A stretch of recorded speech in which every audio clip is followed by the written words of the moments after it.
that a little bit bothers me. That's problematic. Kind of like Revenge of the Nerds in the best way. Is it the actor or is it the superhero? I mean, let's be real. Join us as we take a quarter century worth of blockbusters and count down the highest grossing all the way to number 1. Coming up, it's Etalk presents the top 25 movies of the last 25 years, part 4.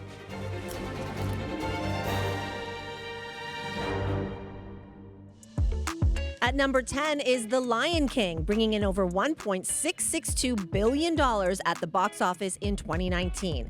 Disney's photorealistic retelling of their 1994 animated classic sees James Earl Jones returning to voice Mufasa, while Donald Glover voices Simba, Chiwetel Ejiofor takes on Scar, Billy Eichner and Seth Rogen team up for Timon and Pumbaa, and the Beyoncé Knowles Carter as Nala. So the original is one of the most beloved Disney movies of all time. Do we think this movie lived up to its predecessor? I think it's very, very difficult to do that. The original Lion King is so, so beloved. I'm part of a generation who grew up watching it. For me anyway, every day, sometimes twice a day, I wore that tape out. It was such like a huge formative experience for me and still like very much informs how I view movies. So how do you live up to that? I understand the nostalgia around the original. Jonathan Taylor Thomas did the original voice of Simba. So for me to see a black actor like a Donald Glover take over that role, and to have James Earl Jones back and Alfre Woodard and Beyonce and Chiwetel, as a parent, that meant a lot for me.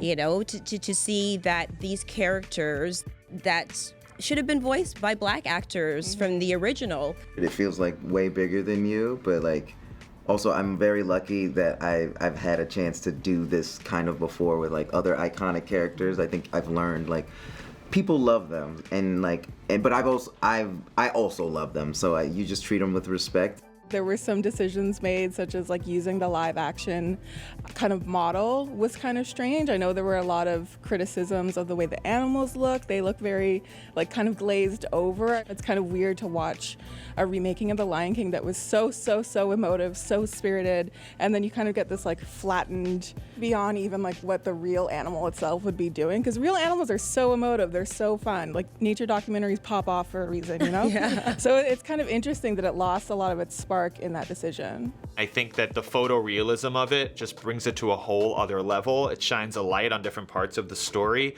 Is it going to live up to the original? I'm not sure. You know, is Jaws 2 as good as Jaws? I'm going to say no. You know, so it's hard when you're competing with something to that effect, but there were points of it that I really loved, and I feel like there was purpose around it. And Beyonce gave us a whole original soundtrack and the song Spirit. So that in itself, you know, it's worthy for, you know, a couple thumbs up. That was an upgrade that I really, not like an upgrade, but that was something that elevated it for me. I think also the movie comes with like sort of marquee emotional scenes.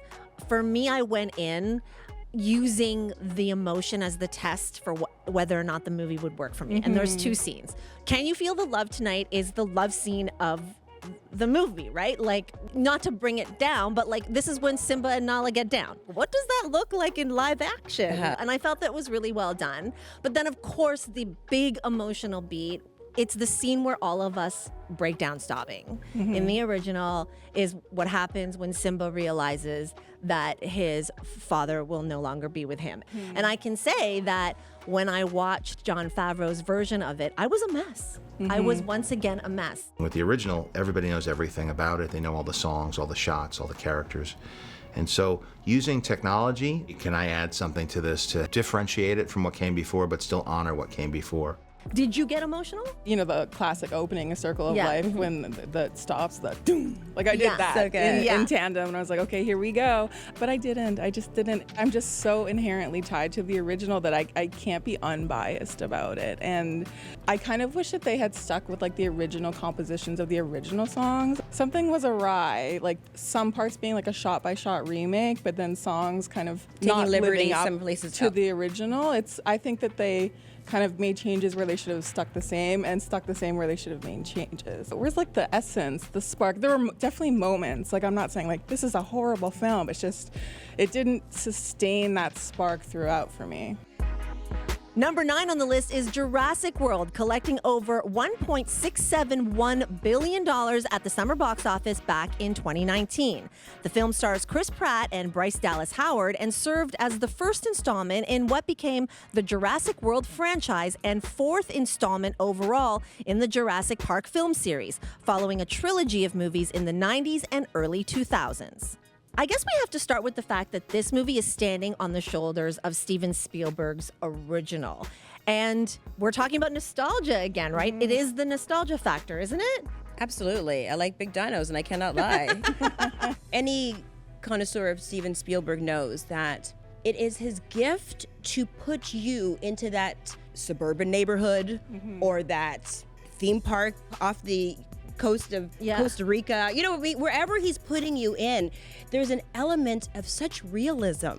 And at that time, that technology was like no other thing that we've seen before on the big screen.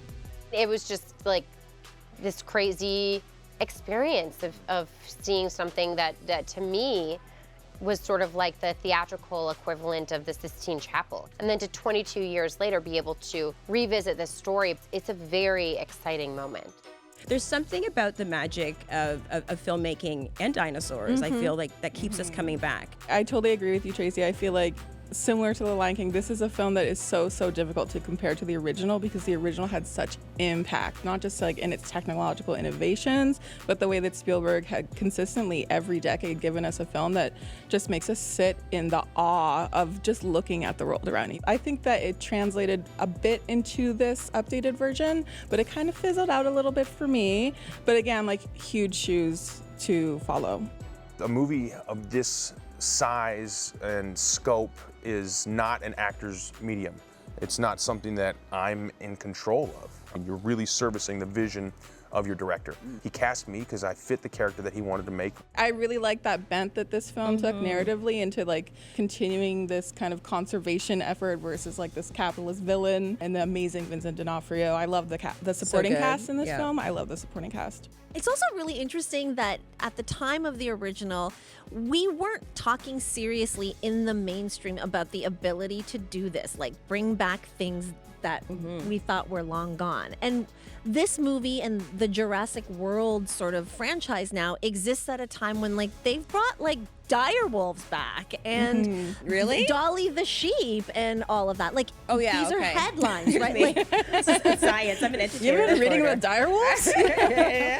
so these are the headlines. That's in the news. And these movies exist in that timeline. Whereas, you know, back in the 90s, it was still far off, you know? And to me, that's what I find really fascinating. It really hits at like the specific moment that we're in culturally, where it's not just like our direwolf innovations, it's the fact that like culturally there's like a malaise despite all the innovations. That's something that I thought the Jurassic World did really well. Like they don't just want dinosaurs anymore. They want like the biggest dinosaur. Like all the shots of the kids just absentmindedly on their phone while like a dinosaur is there. I'm like, oh yeah, I guess that is true to life. That's a great point. Like to go from the awe from what Traci experienced or like described from our first viewing of it to, hey, did we somehow get bored or our tolerance for what we need to excite us get more and more? At number 8 is Inside Out 2, grossing over $1.698 billion at the box office. The Disney Pixar sequel arrived nearly a decade after the original, introducing new emotions to the inner workings of the mind of Riley, including anxiety, envy, embarrassment, and ennui. This movie was something that I feel like for my generation, Judy Blume books did. You know, talk to me about changes in my body. Talk to me about first crushes. Talk to me about not feeling like I'm fitting in. And I feel like that Inside Out did a beautiful job of not only showing this to young kids, but also starting conversations around it. You can definitely feel like a palpable care for the audience and specifically children or younger kids. Also, you can really tell the intention that went into making Inside Out and Inside Out 2. Like, you know, they had like a whole team of clinical psychologists on to like supervise the script and, you know, teams of adolescents, I think they call them Riley's team, to kind of consult. And you can really see that in the film. I look around and I see like my friends' kids and I'm like, just don't cocomelon them to death. Like, please don't cocomelon them to death. Like, give them something to think about that, you know, if they have the language to comprehend it, can like kind of tell them like what's going on inside their bodies, inside their minds. One way that I learned to deal with my own anxiety was to create a little voice for her, and then kind of easily I transformed that character I use for myself in my own life into this character. I think that also the casting was just so great. I mean, the casting for the original was amazing. Like, we all know that. And then to bring up these more, let's call it, complicated emotions as you age requires like a certain, I don't know, like touch to find who anxiety is. Maya Hawke is... She ate that. Right? She ate that performance. She really did. Yeah. We talk about Nepo babies, Yeah. right? Yeah. I'm for Nepo babies, but I feel like she really gave Anxiety a had me performance. thinking about some things I didn't think I would be I thinking know. about. Like those, and that's, you know, the casting of it, you're talking about the care, that you use the word care when talking about the producers and the team to really select the right people. And then, you know, Io Debris as Envy was also So good. perfect. So good. And I think that all of those elements came together to really make this as touching and as and respectful affecting. and respectful. Yeah. Like Yes. not talking down to. No. Like very Yeah. inclusive. They don't demonize anxiety. Anxiety can be very helpful. It can protect us and energize us, and it's going to be around no matter what. You better make friends with it. It's become a Disney Pixar signature for me where I have to emotionally prepare myself. I learned this lesson with Toy Story. Toy Story 3 for me. I was gonna say, Exactly. it's The a Finding incinerator Dory scene. situation. Right? I had two crying twins on either side of me. That Never mind your twins, me as an adult, Oh, right? yeah, it Like was a big I watched scene. Toy Story 3 on a plane and I just it was so open On and a plane is wild. wild, right? And so I went in, and then Inside Out really took me by surprise. Bing Bong, I don't think I'll ever recover from Bing Bong. And so going into Inside Out 2, I almost had to prepare because I knew that I would be wrecked. But I feel like all of that for us too is like sometimes it's unresolved stuff that's coming to the surface. You know, I didn't have those conversations when I was, you know, going through the change of life and puberty and those things. You know, it was like, you know, do your homework, clean your room, wash, rinse, repeat. It's one of those things where it's, you know, are we healing our inner child really? But maybe a little when we're watching these films that tackle themes and narratives and characters and cultures and communities that just weren't represented when you were younger. Or if they were, they're in very small amounts. At number 7 on the list is Ne Zha 2, tallying over $1.899 billion at the 2025 box office. The Chinese animated fantasy action film, which took the worldwide movie community by storm this year, was written and directed by Zhao De, who based it around the Chinese mythological character Ne Zha, the Crown Prince. Most people who have grown up with parents who are connected to Chinese history and culture and mythology would have known this story. So it's very familiar. Not to trivialize it, because I don't know what it's, but it's like a Jack and Jill. Like, you Yeah, know, so there many you go. people know about Jack and Jill or, you know, I love that something analogy. like that. Exactly. So a lot of the things that happen to Ne Zha like connect to the things that we're taught in terms of what you're seeking out of life, how to be a good person, you know, how to build community. Those are themes in general that in Chinese culture you're taught anyway. There's so much international cinema that Westerners don't know about unless you have a cultural tie to a different nation. And one of my favorite things as a film programmer, as a critic, is to look up what is like the top box office in international countries. We have this frame for international cinema where it's like art house, it's auteur. But no, there's like huge blockbusters with like amazing technical craft just like this that are just being made, and so many people don't even know about them. And it feels so wild because a film like this, it was such a huge cultural event. It was released in time for Lunar New Year, of course. I heard that they had screenings like staggered every 5 minutes. Wow. Like we think Sinners is big. This had screenings staggered every 5 minutes just to meet demand. And the filmmaker himself was like had challenges, right? Yeah. Like financial challenges, Yes. and was really committed to making this film the way that he wanted to make it. And also it became a really collaborative effort. So like something like 135 or more animation studios were involved in making this film. So it is a point of pride for the Chinese filmmaking community that, of course, number one, it brought in the money that it did, but number two, in the way that they were able to make this movie outside of the Hollywood system completely. You know, Hollywood has always looked to China as this untapped market that they want to go into because 1 billion potential customers can buy tickets for the movies, right? And they've had a little bit of a success, but not this kind of success. It's just such a feat of a film. I feel like it looks like nothing we've seen here in the West.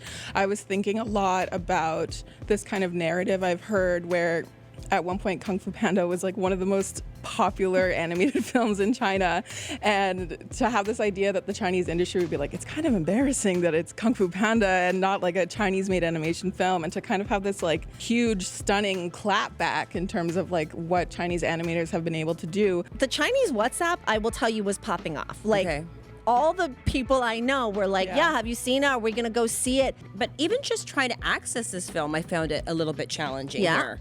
You know, and I feel like that has to be addressed too. I 100% agree with you that it was hard to find, and that a little bit bothers me. That's problematic. Yeah. No, it is. That's problematic. Yeah. That's problematic that, you know, a movie this successful and this good, it should be available. So that's a whole other discussion, but yeah. And yet they were still able to break this, and then they were these still able records. to. Yeah.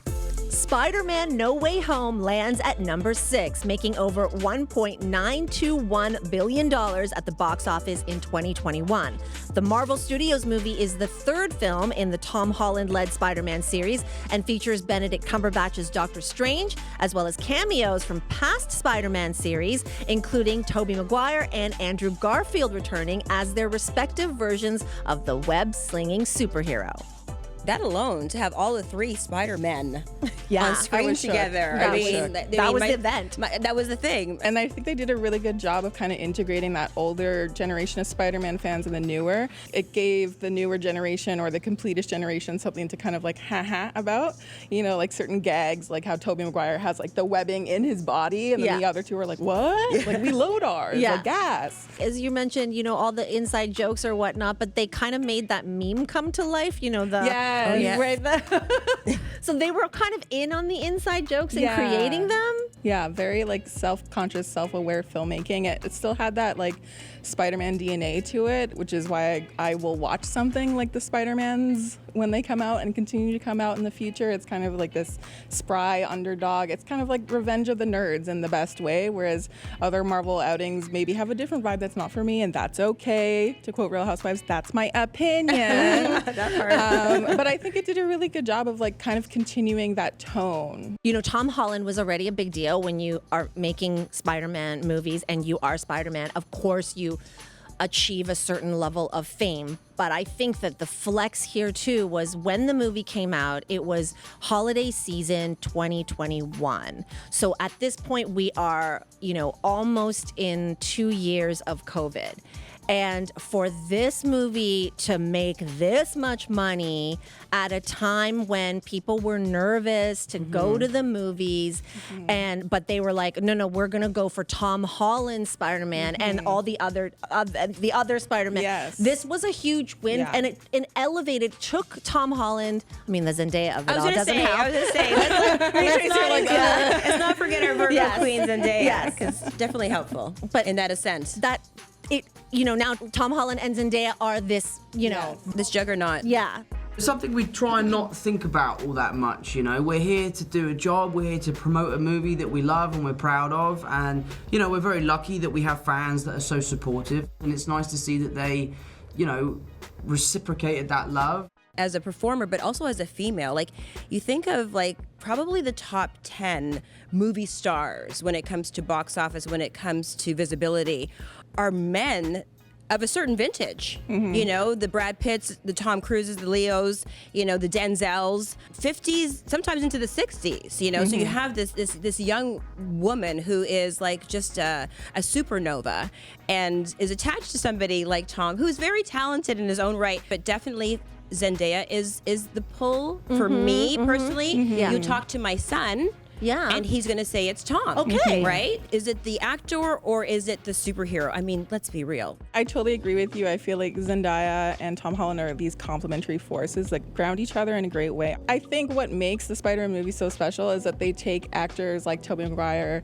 like Tom Holland, and turn them into characters who are these superheroes. When you compare them to maybe their male peers in the industry, you listed some, like they're not quite in that bracket, but that's kind of like the beauty of Spider-Man, is like the everyday kind of math and science nerd is suddenly this out of this world superhero with like an amazing girl by his side and friends now with magic.